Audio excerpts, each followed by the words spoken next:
ബേപ്പൂരിൽ മുഹമ്മദ് റിയാസ് തോറ്റേക്കും എന്നുള്ള സൂചനകൾ വന്നു തുടങ്ങുന്നു എന്നുള്ളതാണ് ഇടത് കേന്ദ്രങ്ങൾ തന്നെ പറയുന്നത്. എനിക്ക് ഇതിനകം ഓൾറെഡി ഒരു മെസ്സേജ് വന്നു, റിയാസ് തോൽക്കുമെന്ന് പ്രവചിച്ചോളൂ. നമുക്കിപ്പോൾ പറയാൻ കഴിയില്ല, പക്ഷേ അതിലേക്കാണ്, അപകടകരമായ രീതിയിലേക്കാണ് വോട്ടിംഗ് LDF-നെ സംബന്ധിച്ചിടത്തോളം ബേപ്പൂരിൽ പോകുന്നത് എന്നുള്ളതിന്റെ സൂചന.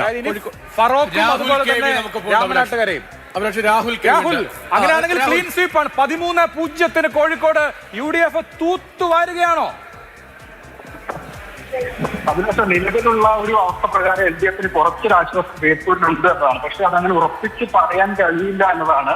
കഴിഞ്ഞ തവണത്തെയും അതുപോലെ തദ്ദേശ തിരഞ്ഞെടുപ്പിലും ലോക്സഭാ തിരഞ്ഞെടുപ്പിലും ഒക്കെ ഉണ്ടായ വോട്ടിംഗ് പാറ്റേൺ പ്രകാരം നമുക്ക് പറയാൻ കഴിയുക. കാരണം അടുത്തതായി എണ്ണേണ്ടതാണ് രാമനാട്ടുകര നഗരസഭ എന്നത്. അവിടെ UDF നേരത്തെ തന്നെ പറഞ്ഞ പ്രകാരം 4000 വോട്ടിന്റെ ഭൂരിപക്ഷം പ്രതീക്ഷിക്കുന്നുണ്ട്. 4500-നും 5000-നും ഇടയിൽ ഒരു ഭൂരിപക്ഷം ഒക്കെ ലീഡ് നേടാൻ കഴിയുമെന്ന പ്രതീക്ഷയാണ് UDF നേരത്തെ തന്നെ വെച്ചുകൊണ്ടിരുന്നത്.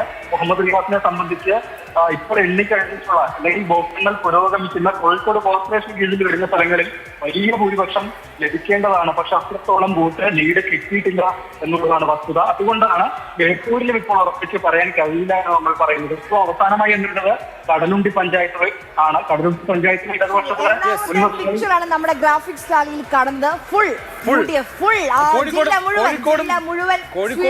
ആ നിലയിൽ പോവാം. ഇത് ബേപ്പൂർ ഏറ്റവും ഒടുവിൽ ഔദ്യോഗികമായുള്ള കണക്കനുസരിച്ചാണെങ്കിൽ 7259 വോട്ടിന്റെ ലീഡ് ഇപ്പോൾ PM മുഹമ്മദ് റിയാസിനുണ്ട് ബേപ്പൂരിൽ.